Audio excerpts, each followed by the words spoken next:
Ketika dia selesai memberikan perintah ini kepada ke-12 muridnya, Yesus meninggalkan tempat itu dan pergi untuk mengajar dan mengumumkan pesannya di kota-kota terdekat. Yohanes Pembaptis berada di penjara, dan ketika dia mendengar tentang apa yang Kristus lakukan, dia memerintahkan beberapa muridnya pergi tanyakan padanya, apakah Anda orang yang akan datang atau haruskah kita menunggu yang lain? Yesus menjawab, kembalilah dan beritahu John apa yang Anda dengar dan lihat. Beritahu dia bahwa orang buta melihat, orang lumpuh berjalan, penderita kusta disembuhkan, orang tuli mendengar, orang mati dibangkitkan, dan orang miskin menerima Injil. Dan berbahagialah mereka yang tidak meninggalkan keyakinan mereka padaku. Ketika murid-murid Yohanes pergi, Yesus mulai memberitahu orang-orang tentang Yohanes. Apa yang Anda lihat di padang gurun? Buluh yang diguncang angin? Apa yang Anda lihat? Seorang pria berpakaian bagus. Nah, mereka yang berpakaian bagus tinggal di istana. Jadi beritahu saya, apa yang ingin Anda lihat? Seorang nabi? Ya, dan saya menyatakan bahwa Anda telah melihat lebih dari sekadar seorang nabi.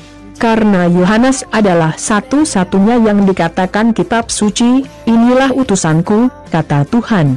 Aku akan mengutus dia lebih dulu darimu untuk mempersiapkan jalanmu. Saya katakan ini benar, dari semua pria yang pernah lahir, Yohanes Pembaptis adalah yang terbesar. Tapi siapa yang lebih rendah di kerajaan surga lebih besar dari dia? Sejak hari-hari ketika Yohanes mengumumkan pesannya, hingga hari ini, kerajaan surga telah diserang dengan kekerasan, dan orang-orang yang kejam mencoba untuk menaklukkannya.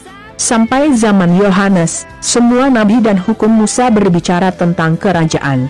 Dan, jika Anda ingin mempercayai pesan mereka, Yohanes adalah Elia yang akan datang. Jika Anda memiliki telinga untuk mendengar, maka dengarkan. Tapi dengan siapa saya bisa membandingkan orang-orang saat ini? Mereka seperti anak-anak yang duduk di alun-alun.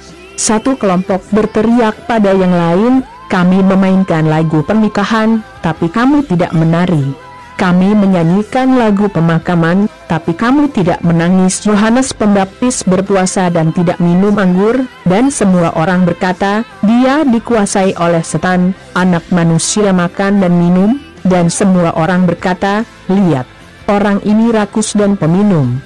Dia adalah teman pemungut pajak dan orang lain yang memiliki reputasi buruk, namun, melalui hasil hikmat Tuhan menunjukkan bahwa itu benar. Kemudian Yesus mulai menuduh kota-kota tempat dia melakukan banyak mujizat. Dia melakukan ini karena penghuninya belum bertobat dari dosa-dosa mereka. Yesus berkata, celakalah Anda, kota Chorazim. Celakalah Anda, kota Betsaida. Karena jika mukjizat yang terjadi padamu terjadi di kota Tirus dan Sidon, pendudukmu sudah lama meninggalkan dosa mereka. Dan, untuk menunjukkan bahwa mereka menyesal, mereka akan mengenakan pakaian yang terbuat dari kain kasar dan akan membuang abu di kepala mereka. Karena aku berkata kepadamu bahwa, pada hari kiamat, Tuhan akan lebih mengasihani Tirus dan Sidon daripada untukmu, Korazim dan Betsaida. Dan apakah Anda, kota Kapernaum, berpikir Anda akan naik ke surga? Itu akan dimainkan di dunia orang mati. Sebab, jika mukjizat yang dilakukan di sana pernah dilakukan di kota Sodom, itu masih ada sampai sekarang. Karena saya katakan, pada hari kiamat, Tuhan akan lebih mengasihani Sodom daripada Anda, Kapernaum. Pada saat itu Yesus berkata, ya Bapa, Tuhan langit dan bumi, saya berterima kasih karena Anda telah menunjukkan kepada orang-orang yang tidak berpendidikan apa yang telah Anda sembunyikan dari orang bijak dan terpelajar. Ya, Ayah, Anda senang melakukan ini, Ayahku memberiku semua hal.